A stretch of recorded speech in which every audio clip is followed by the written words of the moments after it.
My husband of 4 years, Leo, had been acting strangely. His gaze would linger a little too long on the pastel pinks and blues of baby boutiques, his online shopping cart mysteriously filling with tiny socks and miniature hoodies. This was a man who had always insisted his love was for me and me alone, that a child would only dilute the perfect world we had built. A spark of hope ignited within me. Maybe, just maybe, he was finally ready. I let the fantasy bloom, picturing our future family. That evening, I prepared for a night of romance, laying out my most alluring lingerie, ready to give him the surprise I thought he was secretly hoping for.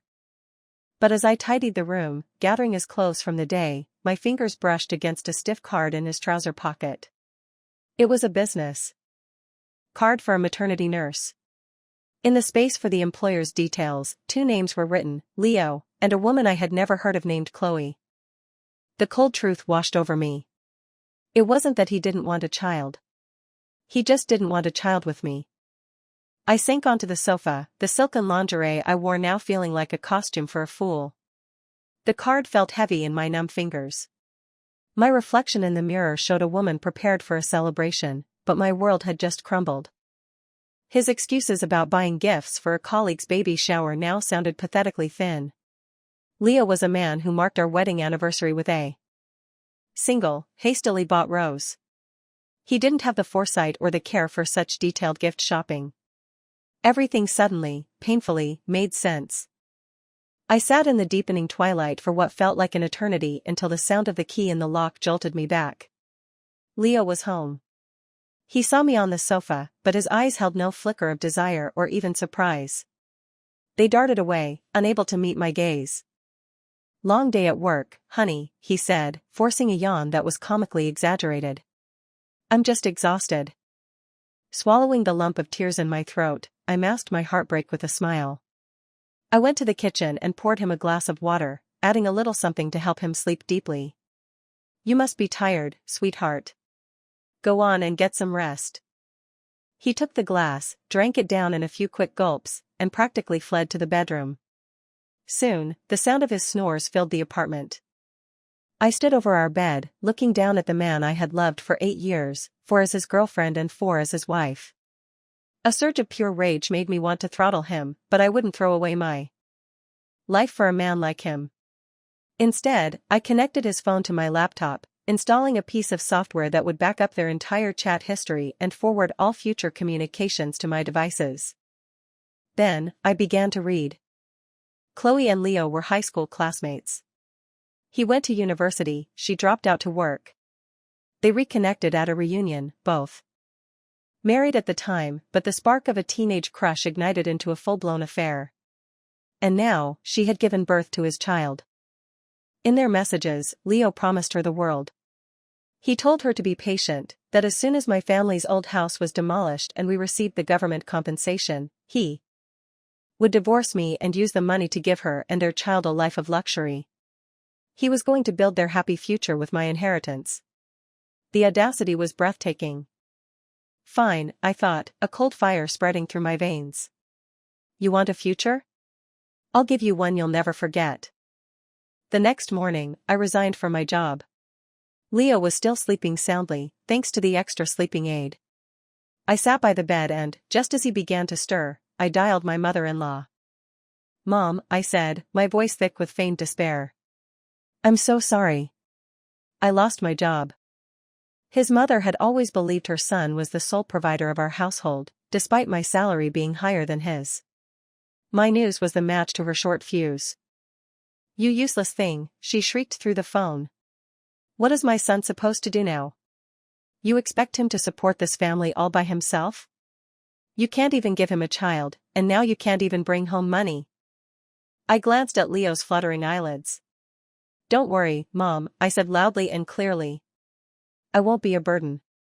I've already enrolled in a course to become a maternity nurse. I hear the good ones can make 8,000 or 9,000 a month." Leo's eyes snapped open. I dangled the maternity nurse's card in front of his face.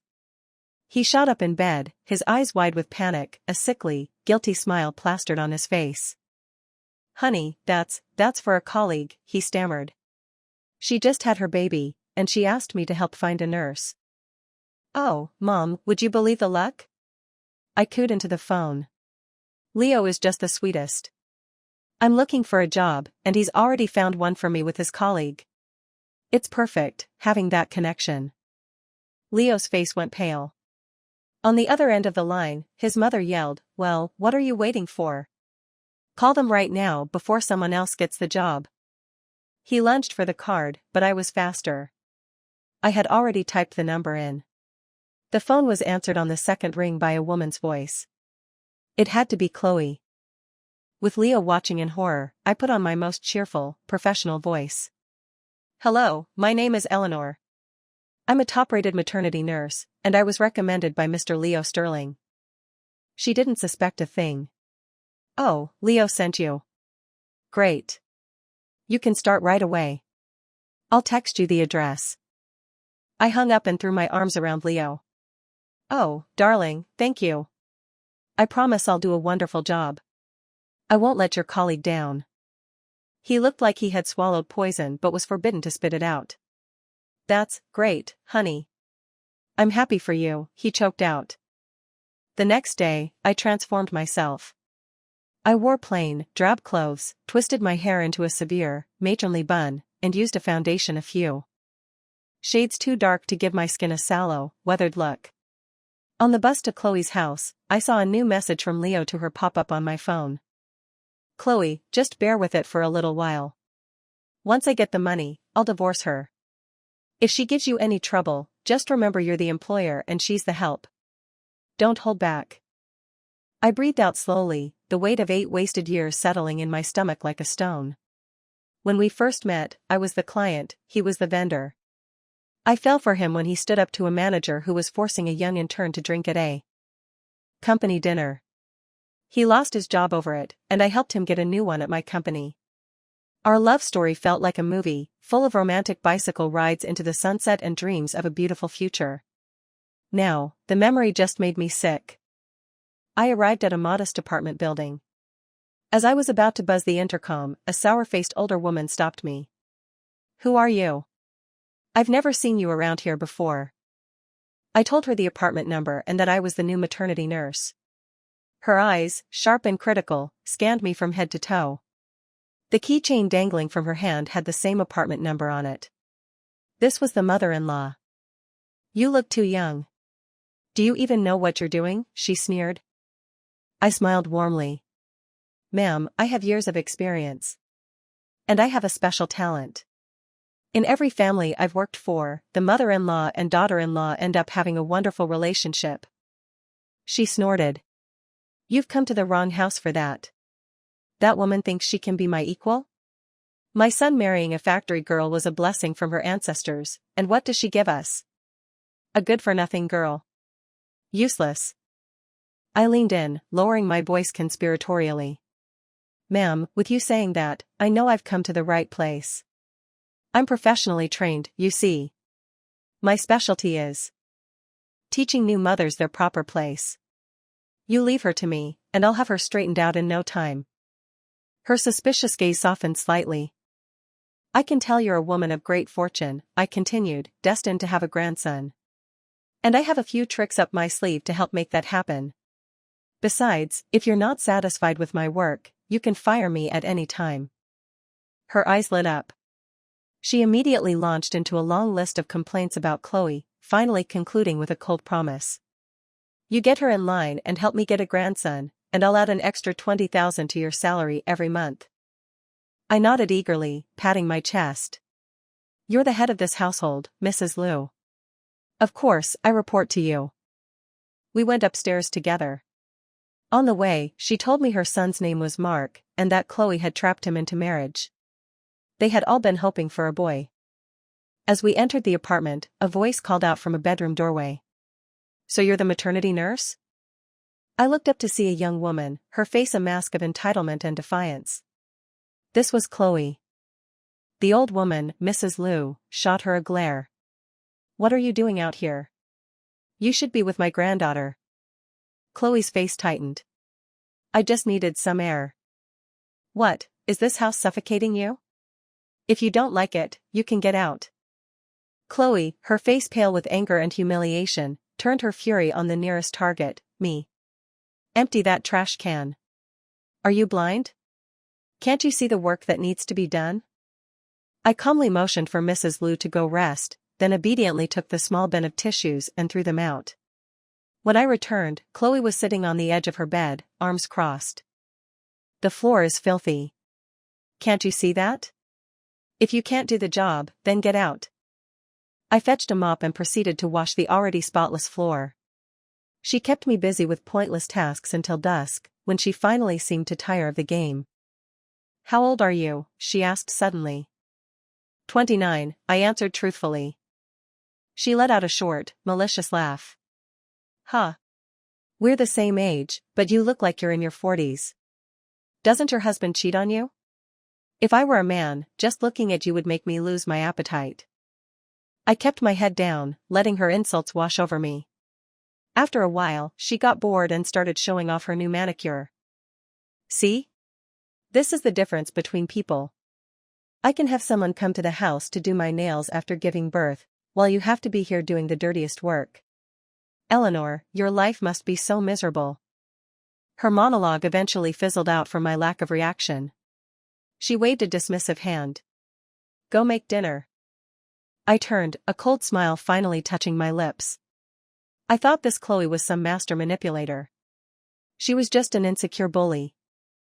In the kitchen, I prepared 2 different bowls of soup.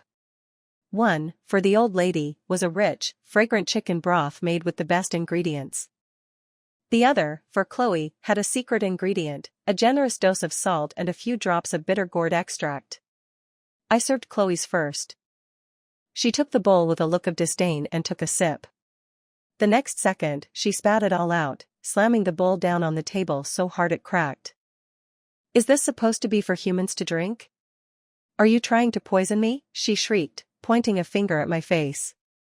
This tastes like garbage. Get out. You're fired.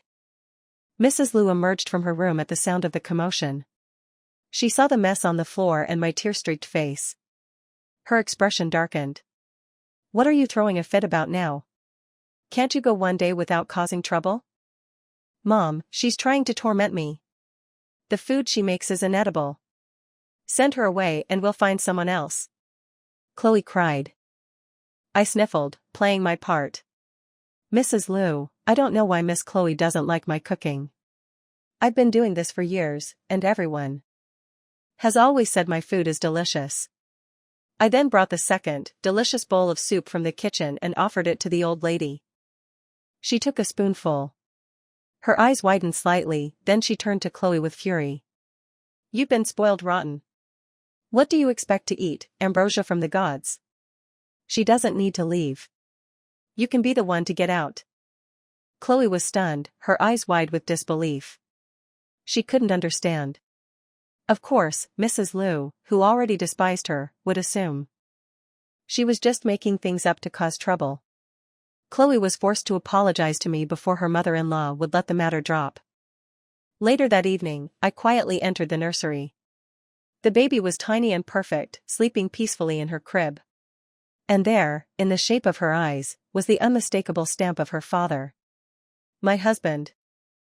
Leo, I thought. When you play with fire, you have to be prepared to get burned. The next morning, I had Chloe up at the crack of dawn for her postnatal exercise routine. Even her husband, Mark, a classic mama's boy, stood by and encouraged her to work harder. Mrs. Liu pulled me aside, her face beaming with satisfaction. Eleanor, you are a miracle worker, she said, pressing a thick envelope of cash into my hand. This is that 20,000 I promised. Now, I have another favor to ask.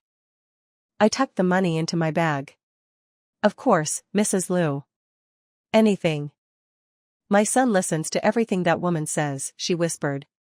I'm afraid she'll use the baby to wrap him around her little finger. I need you to find a way to keep him away from the child. I agreed readily, though I was sneering on the inside. What a twisted family. A grandmother who wanted to keep her son away from his own child, and a daughter-in-law scheming to get her hands on the family fortune. As if on cue, I saw Chloe leading Mark toward the nursery. Holding the baby, Mark's face softened with a flicker of paternal love. He puffed out his chest and told Chloe he would take over baby duties so she could rest. Chloe shot me a triumphant, smug look. Some people, she said loudly, are just unlucky in love. They try to drive a wedge between other happy couples, but some women are just born to be cherished by their men. I simply smiled and walked over to them. Mr. Liu, I said gently. You shouldn't be holding the baby just yet. Mark's face clouded over. What are you talking about? She's my daughter. Don't think you can order me around just because my mother trusts you. Exactly. Chloe chimed in. See, honey? She's trying to ruin our family. Her own marriage is a disaster, so she wants to make us miserable too.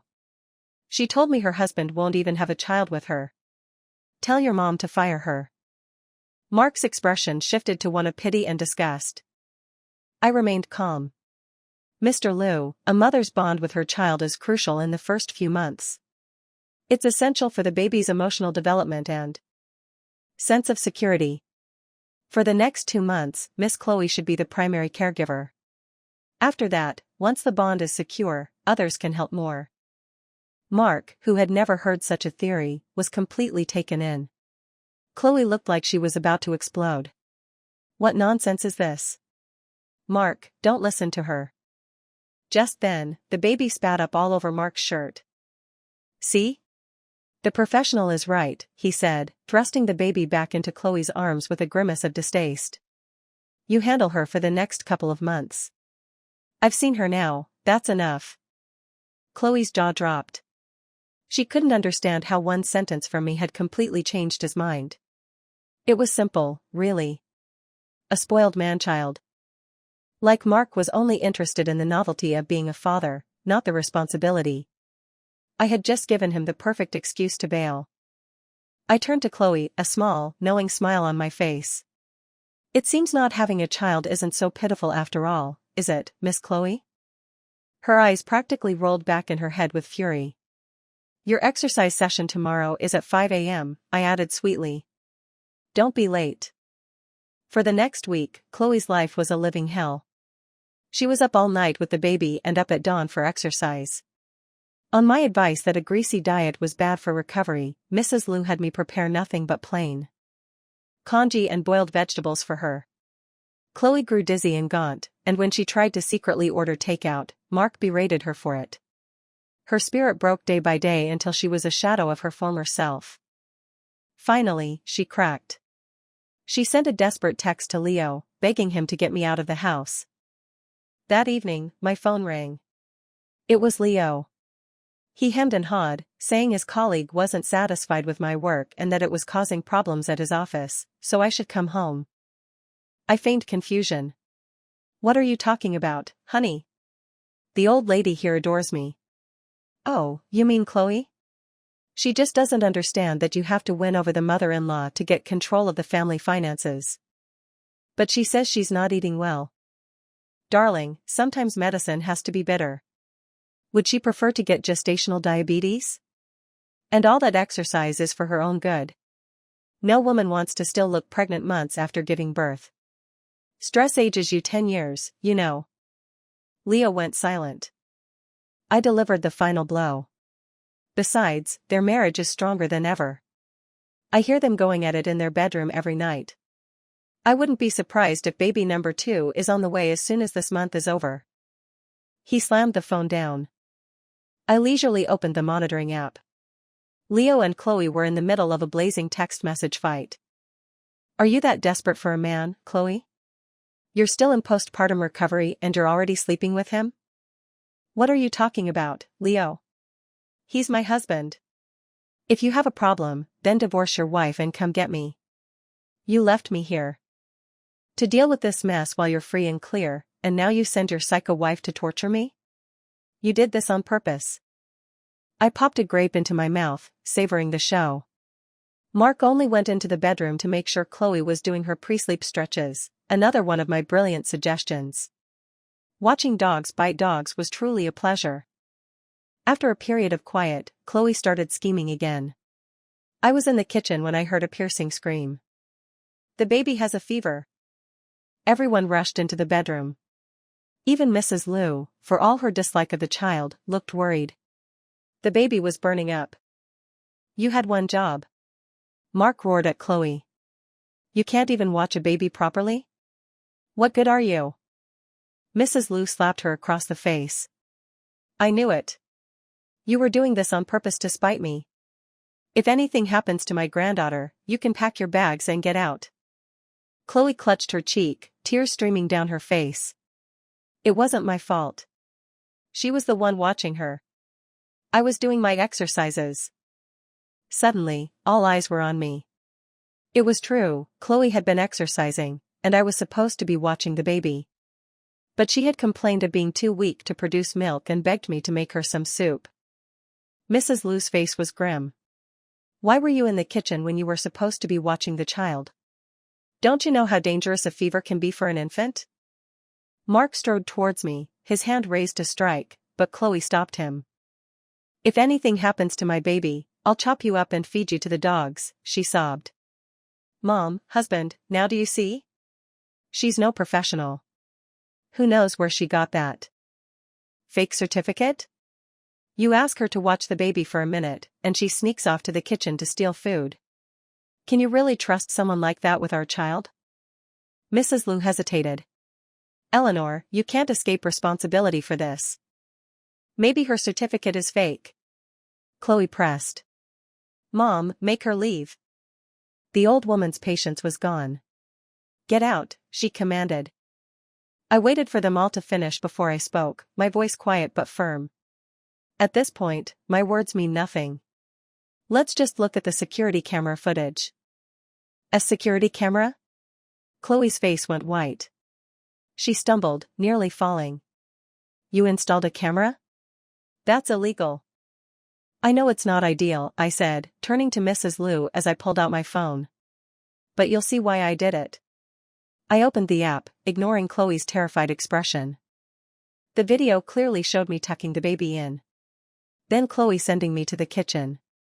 The moment I was gone, she walked over to the crib, pulled the blankets off, unbuttoned the baby's clothes, and opened the window, letting the cold winter air blast in. The room was utterly silent. I turned off the video. I installed it to monitor the baby's sleeping patterns. The camera is aimed only at the crib. If you think I was wrong, Mrs. Liu, I'll take it down immediately. Don't you dare, Mark snarled, grabbing Chloe by the hair and hauling her to her feet. He slapped her hard, twice. You heartless monster. She's your daughter. You'd make your own child sick just to get rid of the nurse? I'm going to kill you. Mrs. Liu joined in, slapping Chloe as well. I always said factory girls were no good. You trapped my son, and now you're trying to harm my granddaughter. You're evil. The scene devolved into chaos, with Chloe begging for forgiveness. It ended late at night, with her promising it was just postpartum depression and that it would never happen again. After that, Mrs. Liu's trust in me was absolute. On my professional advice, Chloe's diet became even more Spartan. She wasn't allowed to wash her hair, touch nail polish, and one day, Mrs. Liu took a pair of scissors and chopped off her long hair, claiming it was a safety hazard for the baby. Chloe became a prisoner in her own room, wilting under the constant barrage of her mother-in-law's insults. Desperate, Chloe sent Leo a message, "Get that witch out of here, or we're through." That night, Leo called, his voice syrupy sweet, saying he missed me and wanted me to come home for a visit. I knew it was a trap. I returned to our apartment to find he had cooked a full dinner, a rare event. "You've been working so hard, honey," he said, taking my bag. He sat me down and piled my plate high with food. But I didn't touch a single bite. "What's wrong? Why aren't you eating?" he asked, an edge to his voice. I clutched my stomach. "I'm sorry, Leo. I've been so stressed, my old stomach problems are acting up again." He looked blank for a moment, as if he'd forgotten. Years ago, I developed gastritis while supporting his fledgling business, often giving him my share of our meals. So he could work longer. He had succeeded, and I had been transferred away. Now, with his mistress and his secret child, those memories were clearly buried deep. A flicker of something, maybe guilt, crossed his face. I saw my opening. I rose from the table, and as I expected, he stood up too. I felt him move behind me, felt his intention as he reached out to push me, to injure me so I couldn't return to my job. He chose the most direct, most violent path. I sidestepped gracefully, turning to face him with an innocent smile as he stumbled forward.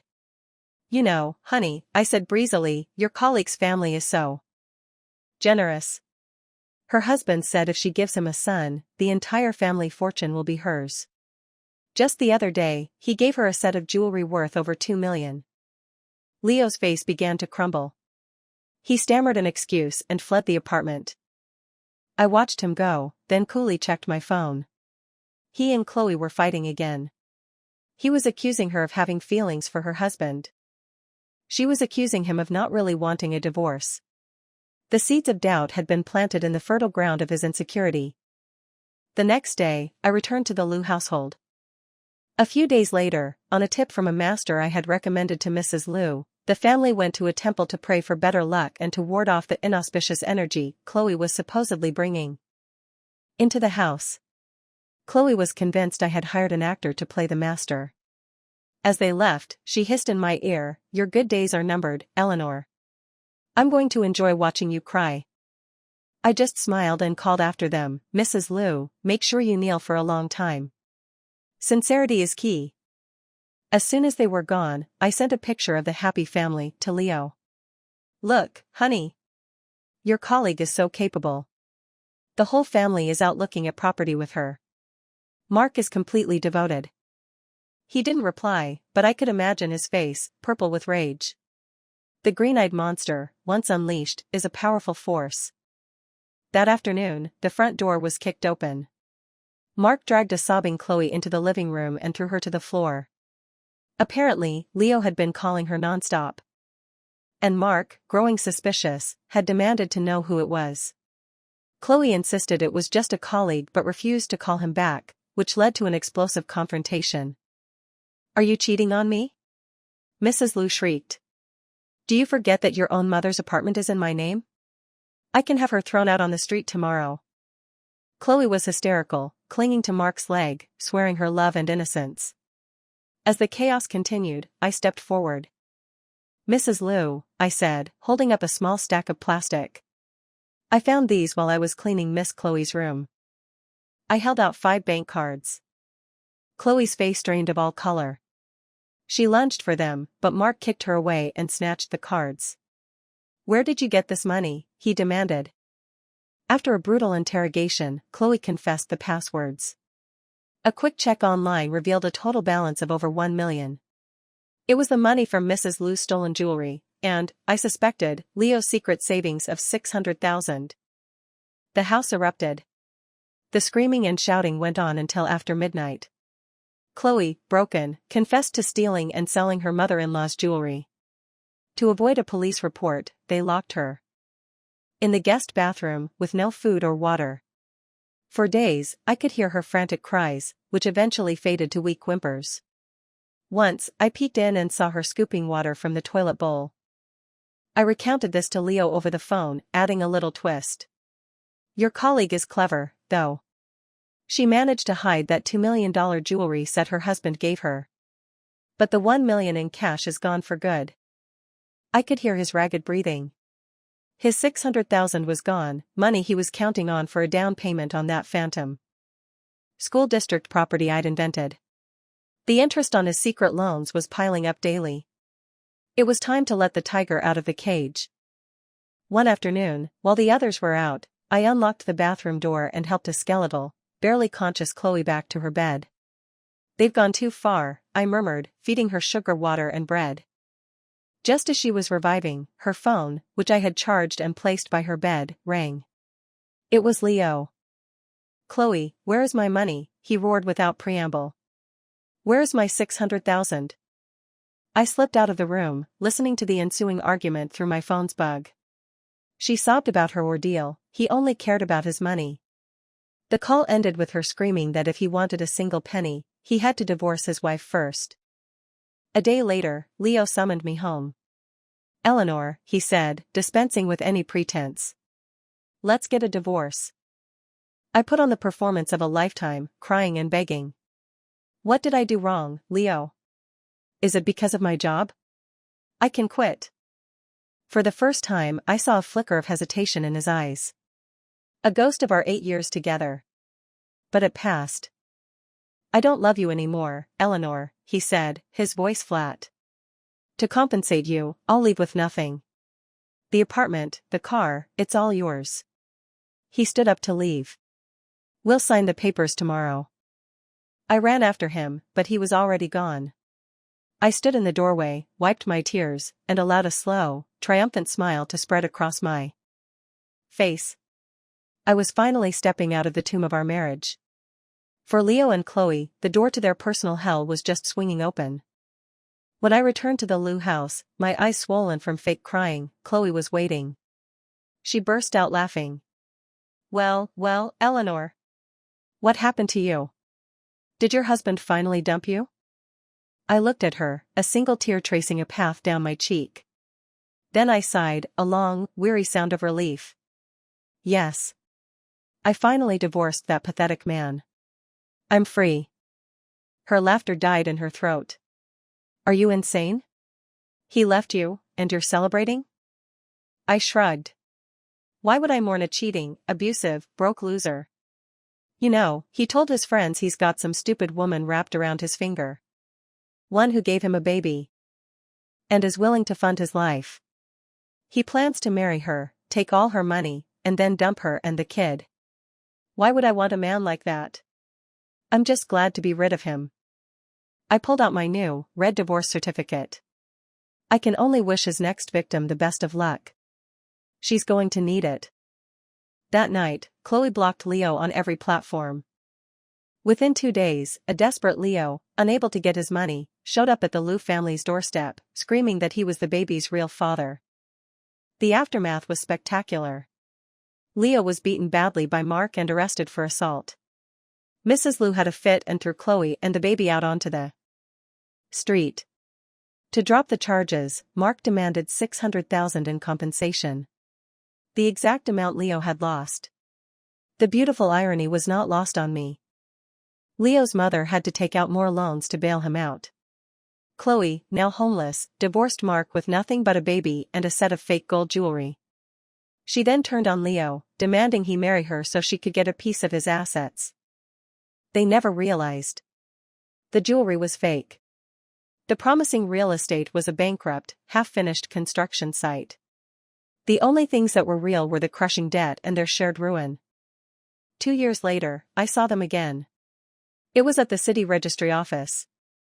They were in line to finalize their divorce. I was there to register my marriage. Leo saw me. His face, aged and weary, fell. He couldn't even meet my eyes.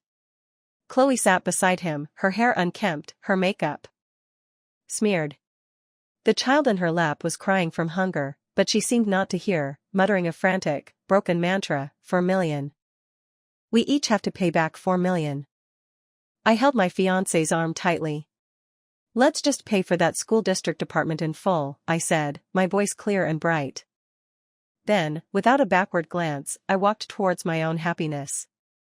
The universe has a way of balancing its books.